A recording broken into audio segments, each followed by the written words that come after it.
नमस्कार। जनशोध न्यूज़ में आपका स्वागत है। मैं प्रदीप तिवारी। तो प्रधानमंत्री श्री नरेंद्र मोदी ने उत्तर दिल्ली में एक रैली को संबोधित किया। वे पूरे देश भर में चुनाव प्रचार के लिए जा रहे हैं।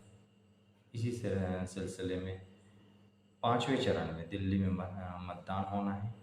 उस निमित्त वे दिल्ली में थे। दिल्ली में वे नॉर्थ दिल्ली में एक पार्टी की सभा को संबोधित कर रहे हैं। रैली की सफलता को देखते हुए मोदी का उत्साह बढ़ गया। वे बहुत प्रसन्न हुए और विपक्ष पर ताबड़तोड़ हमला बोल डाला। उन्होंने कहा कि इंडिया गठबंधन का मैनिफेस्टो मुस्लिम लीग से प्रेरित प्रतीत होता है। विपक्षी गठबंधन बहुत खतरनाक खेल भारत में की राजनीति में खेल रहा है। वह जातिवाद के सहारे देश में राजनीति कराना चाहता है और सत्ता हासिल करना चाहता है। उन्होंने रैली पर कांग्रेस पर कटाक्ष करते हुए कहा कि दिल्ली में गांधी परिवार ने और कांग्रेस ने 4 जनरेशन तक राज किया, मगर आज उनके पास 4 सीट में भी अपने कैंडिडेट लड़ाने के लिए ऐसी स्थिति नहीं है। प्रधानमंत्री श्री नरेंद्र मोदी ने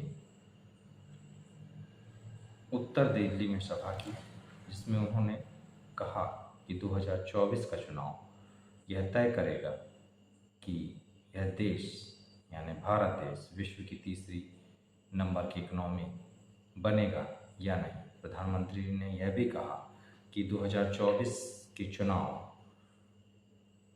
गरीब और मिडिल क्लास के लिए यह भी तय करेंगे कि उनके पैसों का सही इस्तेमाल देश की प्रगति में उपयोग हो रहा है, यह सुनिश्चित होगा कि नहीं। इंडिया अलायंस पर अटैक करते हुए उन्होंने कहा, खासकर आम आदमी पार्टी पर कटाक्ष करते हुए कहा कि वह दिल्ली को तबाह करने में जुटी हुई है, मगर आज उनके पास भी दिल्ली को लूटने की स्थिति नहीं है। वे इसलिए भ्रष्टाचार को खत्म करने का कहकर सत्ता में आए थे, मगर आज खुद भ्रष्टाचार के आरोप में जेल में बंद थे।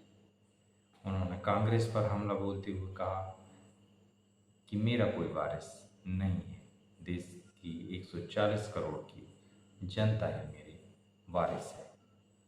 मेरा हर कदम देश की प्रगति और देश के लोगों के सपनों के लिए और उनको सच करने में लगा हुआ है।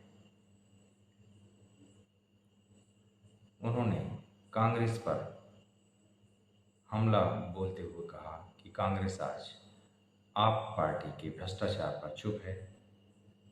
खबरें यह भी है कि दिल्ली के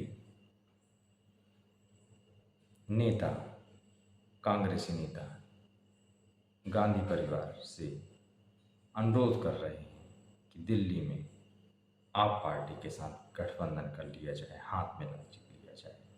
तो आप देख ही सकते हैं कि ये एक ही थाली के चट्टे बट्टे हैं। प्रधानमंत्री ने विपक्ष पर बहुत ही प्रभावी तरीके से हमला बोला। दिल्ली में जैसा कि वो हमेशा अपडेट रहते हैं, काफ़ी पढ़े लिखे लोग रहते हैं, ज़्यादातर प्राइवेट कंपनियों में जॉब करने वाले लोग रहते हैं, इस सब की रिसर्च वर्क करके ही उन्होंने यहाँ पर रैली में बोला।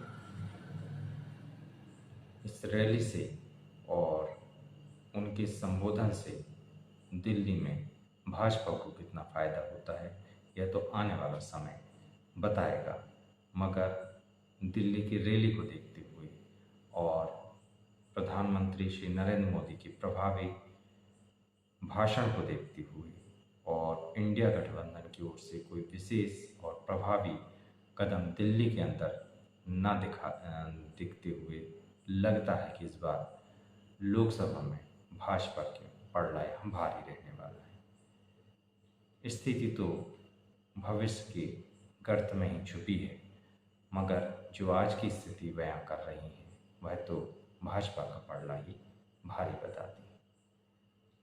आने वाला समय ही बताएगा कि ऊँट किस करवट बैठता है। बेखौफ पत्रकारिता बुलंद आवाज को चुनना चाहते हैं तो लाइक और सब्सक्राइब कर लीजिएगा। नमस्कार, देखते रहिए जनसोध, जनता की आवाज़।